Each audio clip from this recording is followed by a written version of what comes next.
Welcome to the world united. Welcome to the world united. So we are starting this beautiful conversation, Daniel and I, and our other speakers have not joined in. So I was wondering if you'd like to, share something with us on the track in this session right now. Yeah, sure. My pleasure. Just a second.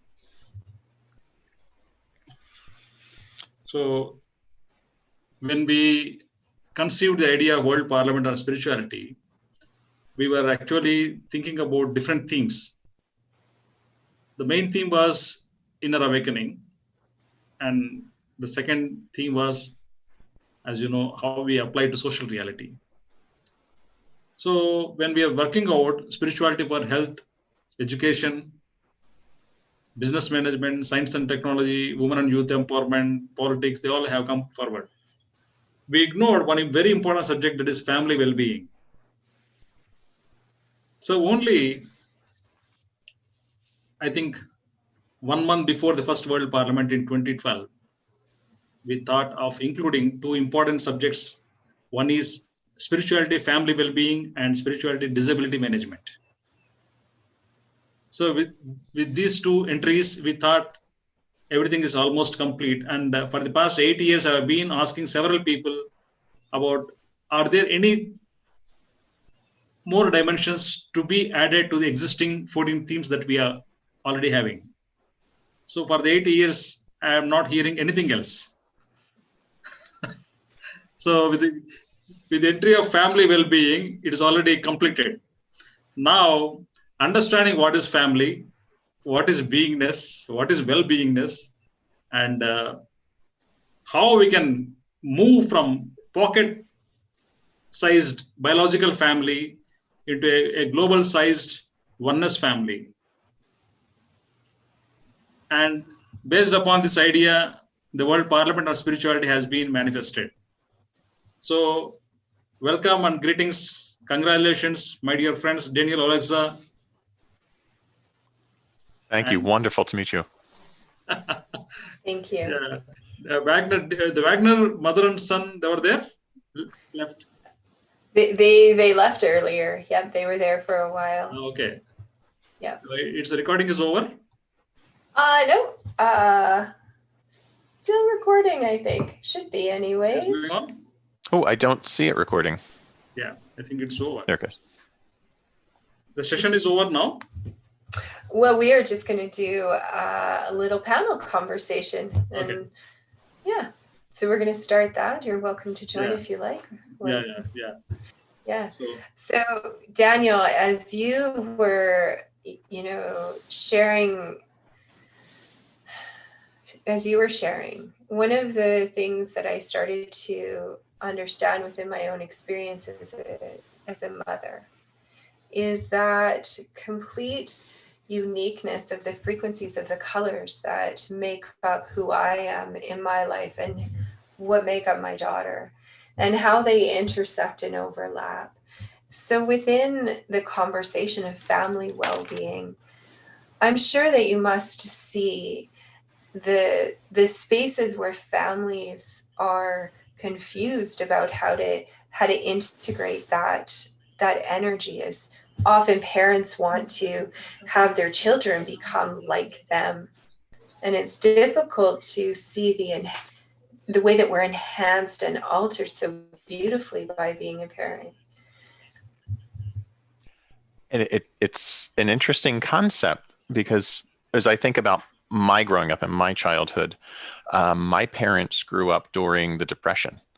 So they grew up with a strong sense of lack, seeing very little very little available in the world. So it's a great pleasure to meet the vital Jennifer Huff.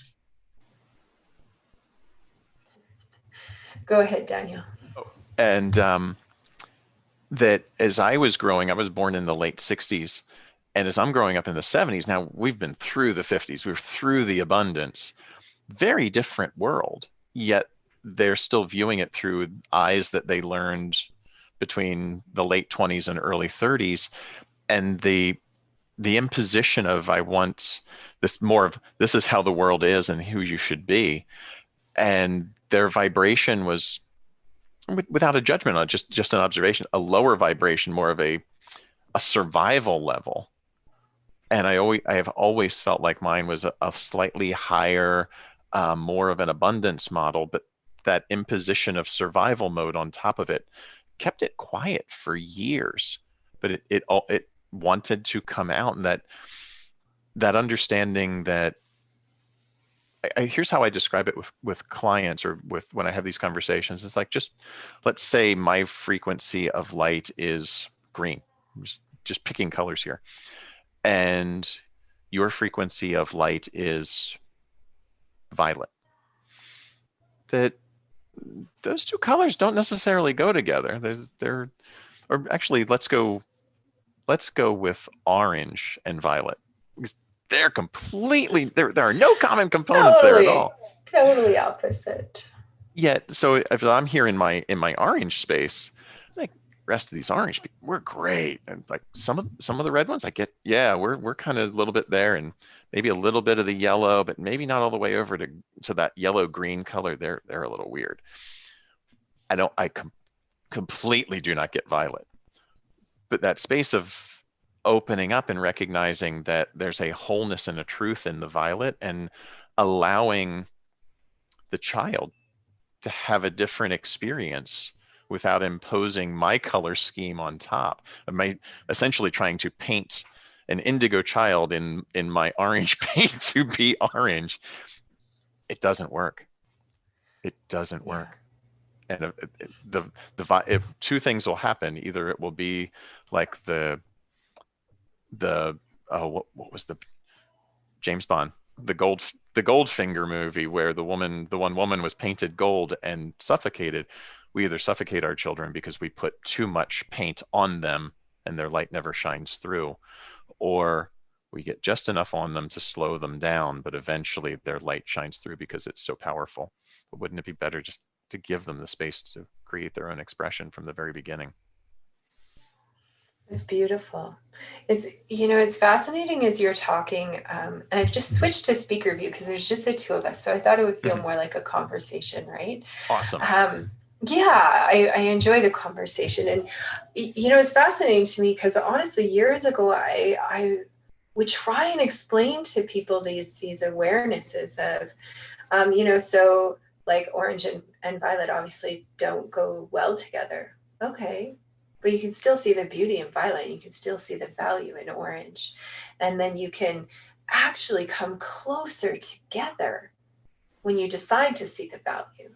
Because then, orange adjusts into red.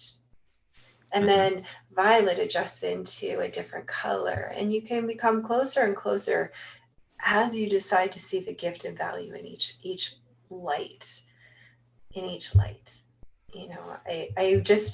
I'm really just wanting to lean in because I adore the conversation, and I can see how, our world really moves in these places of seeing the separateness instead of an entirety of the color wheel.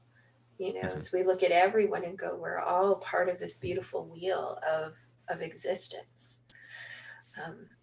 In our time right now, the conversations are so focused often around, around COVID, or concern about our health or our outside circumstances. How are you noticing people, moving into that space? I'm trying to remember that one slide that you showed of, the dark, the all black. How are you noticing people right now in our conversations? And I'm sure there's difference even in the groups that we hang out with in those conversations of that. I'm finding it fascinating, particularly in the past 2 weeks, how the polarization has taken place because of that thing that happened a couple of weeks ago with people voting in that. Yeah. And it's been interesting to watch over the past week how the separation, that divide between voices has grown stronger, that each of those polarities has gone deeper down their own rabbit hole, looking just for sources that reinforce their beliefs, even if they're not coming from verifiable and recognizable and quality sources of information. Like, this matches what I believe, it must be true, and I'm going to shove it all over Facebook. And like, people that I know who, they're incredibly intelligent people, and I honor and love them, and I've had to back away. Like, they're where they are, and that's where they're at, and there's no point in me engaging in the difference, because the cognitive dissonance just, it's impossible to overcome at this point. Allow them to have their space. I'll stay back here on the edge of the swimming pool, and when they're ready to climb out, I'm happy to help them out. But I can't help those who are in the pool who don't want to climb out and want to continue swimming.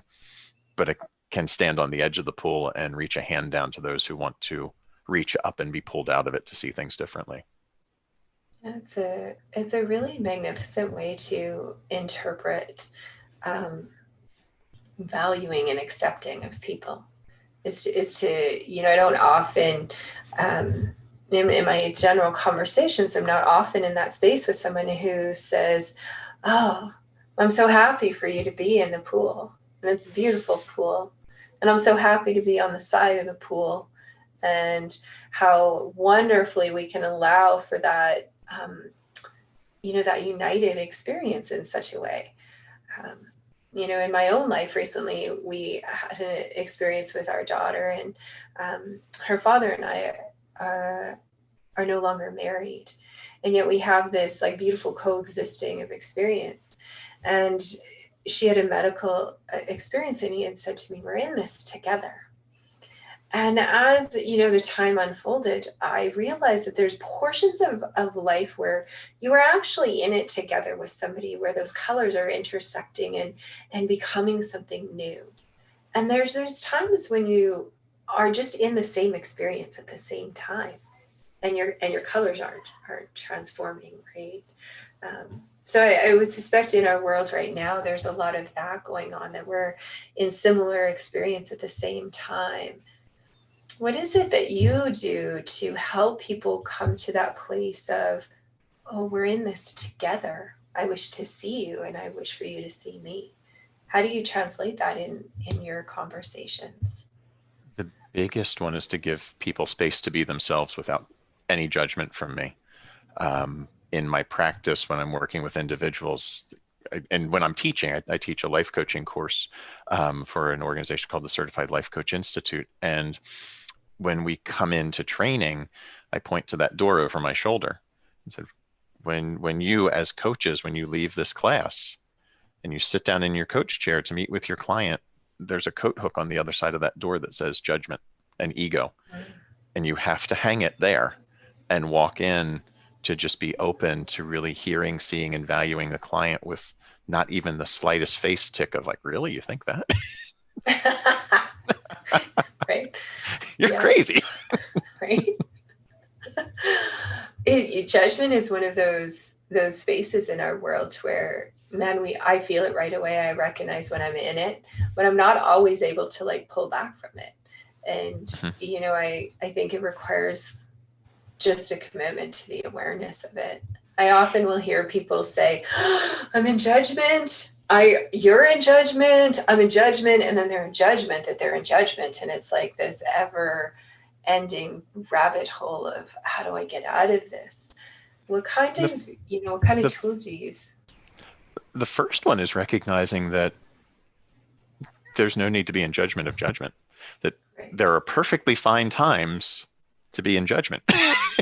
Just like any emotion, that there, as we embrace the idea of emotional intelligence, and there's a scale that I don't have to blow up at a level 10 anger over the slightest thing, that there's a point down here where I can say, no, we're not doing that.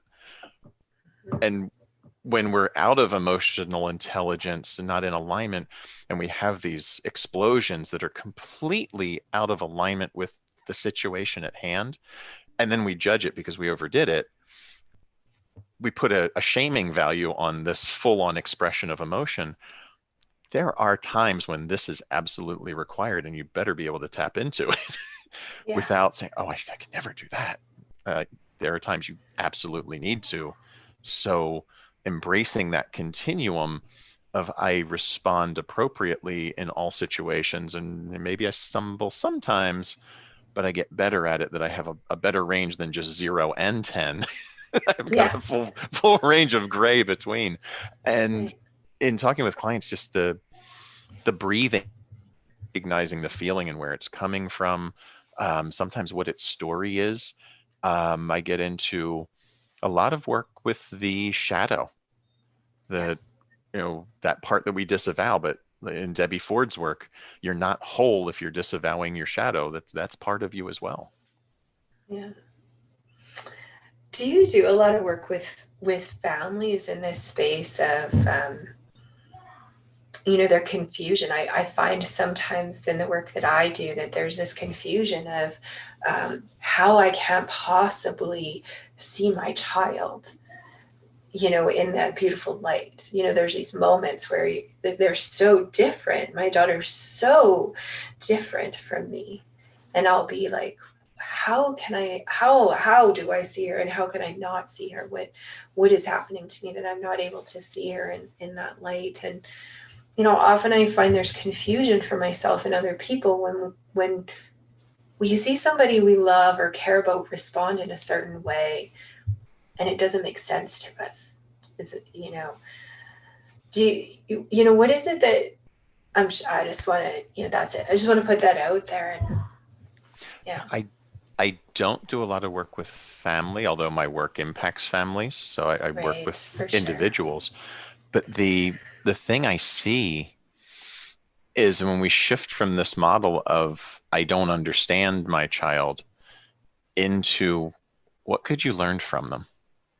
Mm-hmm. Let them be the teacher. What can you learn?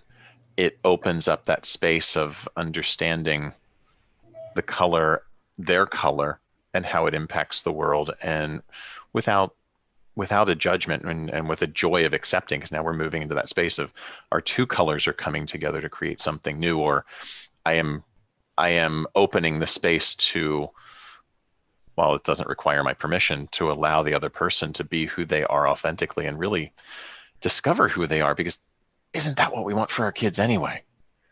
Yeah. It's not about being in our subtractive spaces, like I want them to be just like me or understand what I know about the world, and there's a proper space for that, but we also want them to be whole, healthy, successful adults, whatever that means for them, without putting our labels on it. I've discovered in the work I do with See Uniqueness and celebrating who we are, that often we have this space of difference and we make it wrong. We've been taught that our difference is wrong, and when we create that wrongness, it's so much more challenging to allow that overlapping of the color. And as you talked and you shared your talk and your slides, I just kept feeling this sensation of I just want to articulate it properly, that when we make others wrong in their difference, the intersection of us stays so separate, and we're not allowed to then experiencing that global universal brilliance of us all together, right? That we're all meant to be part of this brilliance and this color wheel. And as I'm talking, I keep seeing this space of how when we do that, when we allow that brilliance of our own color with true alignment and acceptance, then that's going to pop us into a brighter light. And I just keep feeling that from you, this like sensation of that's what you're trying to tell us, is to allow that globalness into the light. It's an interesting thing that I've really unleashed. I used to talk about stepping into it, that we step into a purpose, we step into our light. And back in May, realized I was looking at it the wrong way for myself and for everyone else. That thing that's calling us forward into whatever happiness and joy that we want to experience in life, it's not out here. It's not about stepping into it. It's in here, and it needs to be let out. And I was in a coaching intensive. At the end of that intensive, the gentleman who ran it talked about his love of comic books, which I'm a huge comic book geek. And he said particularly the X-Men, because there's this Charles Xavier who runs the X-Men. He's like, I kind of align with him, because here he is. He has his own gifts, but he brings together other uniquely gifted individuals to help them really figure out their strengths and work together as a team. And that was kind of my mission in creating the work that I do. And his next question was, so if you were a superhero, if you were an X-Man, what would your superpower be? And it took me 2 seconds. And I realized my superpower was helping other people to unleash their light. Oh. And then he's like, so what would and he's talking to a group of 180 people from around the world as he's saying this. And he's, what would your character name be? What would your code name be? I'm like, and it instantly hit me. The name would be Fresnel, like the lens on a lighthouse that intensifies the light to shine out. And right over my shoulder there is, I was able to reach out to someone who draws for DC Comics, designed the basics of the character, and he drew it for me. It's just beautifully done. And that is my avatar for the work that I do. I'm reminded of it every time I'm on a call, because it's right over my shoulder, helping others to shine their light. I feel it. I definitely feel it. Like I said earlier, as soon as you started talking, I was like, ooh, there's this like recalibrating going on of my being. Awesome. I love it. Awesome, right? That's exactly what we're designed to do in this world. In my past, somebody had asked me, if you could do one thing, what would you do? And for me, it's love. It's just truly to see the loveness. I don't know, it's not even a word, but to see in another the love that they don't see in themselves. And it's so simple, the things that we become into, right? When we decide to step into the light, is like, you shine the light, I see the love, another will teach the heart. There'll be all these different perspectives of how we connect as a unified world. And it's not ever meant to be done in a way of we all do it the same way. The unity does not come in a space of you and me doing it exactly the same. The unity comes in this space of the interlacing of who we all are. Mm-hmm. We can use our uniqueness, our differences, to build walls, or we can use them to be the pillars of a foundation of something much, much better. Yeah. It's what we do in See Uniqueness, we celebrate. We are creating a whole new language, asking people to share what their uniqueness is. And when we started this, I have a daughter, beautiful, beautiful light, who shines in this world with Down syndrome. And she has this space of joy. She has a space of joy that's pureness, and she has a space of anger that's pureness, and she has a space of all expression that's just pure in its being. And years ago, we asked her peers, it was World Down Syndrome Day, and we asked them, what is unique about you? And most of them couldn't articulate it, right? They had to ask their friends to tell them what was unique about them. And I was surprised. And it was interesting because it was Sydney's friends that wanted to have this conversation with their peers, and, to really start this place of, what if we created a whole new language, one that articulated how I celebrate me, and one that articulates how you celebrate me, so that when we talk about difference in the future, we can pull out these beautiful pieces of, you're blue. I adore your blue. And blue is like coolness and gentleness and conversation. and I'm yellow, and yellow's the sun and the warmth and the light, and standing in presence. And oh, and you're pink. Oh my, that pink is so flirtatious and pretty. And oh, how you smell the flowers. What a beautiful space we can create when we decide to change the language into how you talk or how I talk with celebration. And how do those words I put on my uniqueness and the words that you put on my uniqueness, or vice versa, your uniqueness and my words for your uniqueness, how do those come together to create a more holistic view of who each of us are? Absolutely. Absolutely.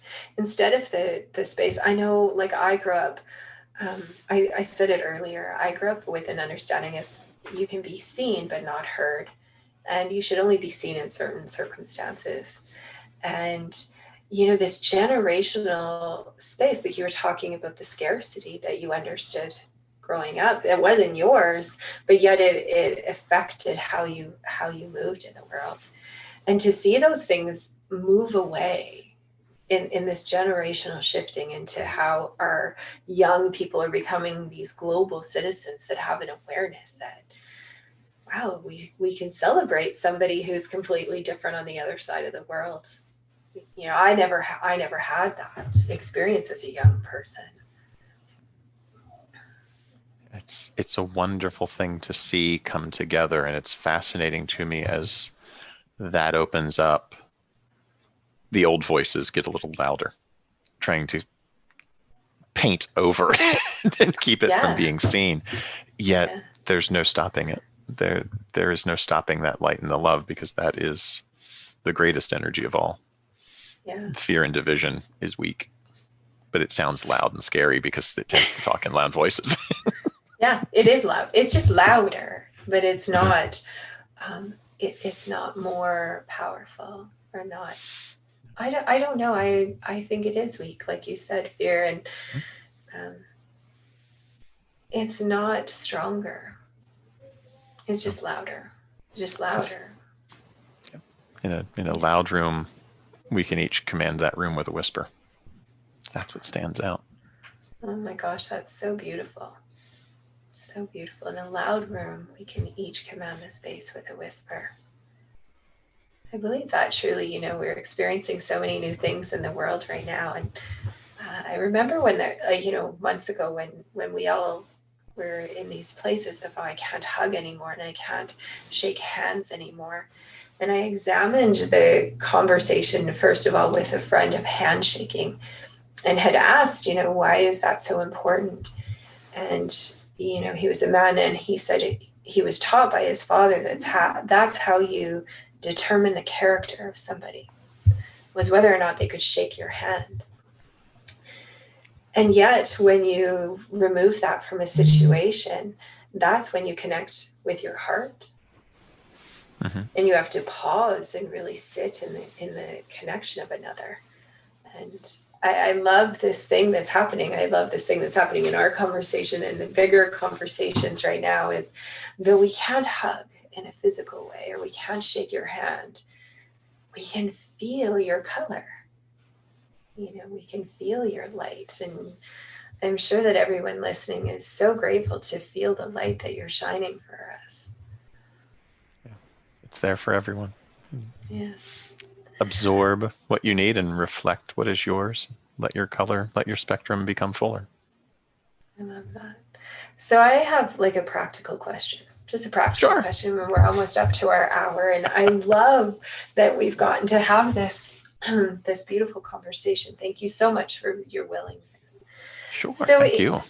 Yeah, in the conversation of the spectrum of light and the people that you work with, is it something that you see a spectrum of light around them, like some people that move, like work in energy? Or are you able to help people understand who they are within that color spectrum? I have a feeling that's where my work is going next, because I've been drawn to the work of Michael Newton in the past 3 months. I've read of some of the books before. I'm getting a deeper understanding of it. And I think that's the next thing, is fully understanding those group soul colors and how we each are aligned into those groups. Where I'm at with it right now is the honoring, and I don't necessarily see the color of them. I wouldn't say, oh, well, you're blue light. It's just a sense of their energy, and really just honoring the kinesthetic feeling of who they are authentically, and allowing them to be that person without judgment. And it's fascinating when working with someone, when they come into that completely judgment-free zone, that they relax so much, because they're used, for one reason or another, whether it's skin color or gender orientation or something, there's this, someone's going to judge me because of it. And when you meet them in a completely judgment-free zone, if I really want to understand you as a human being, tell me who you are, I want to see you and hear you, they blossom and come out. And that's when some of the, like, they'll come up as should statements, the limiting beliefs that are all those things that we carry and learn, that they don't help. They don't, I'm going to be careful how I say this, because they keep us from shining our full light and potential. But at the same time, as we tend to resist them because we feel like they're blocks, and they could be blocks, that when we recognize that they're there to protect us and keep us safe in some way, when we honor them with the gratitude that you got me this far in life, but I don't necessarily need you to do the same job anymore, we can move into that space, because that's all part of who we are too, that learned story. Beautiful. Thank you. Thank you so much. I think that we're going to close the session. Just want to, just really extend my gratitude for, being a part of this, and so fortunate to be in this conversation with you, and for you to be a part of this and bring your gift to the world in this, in this format and this Parliament on Spirituality. So thank you so much. You're welcome. I'm honored. Thank you all. Thank you.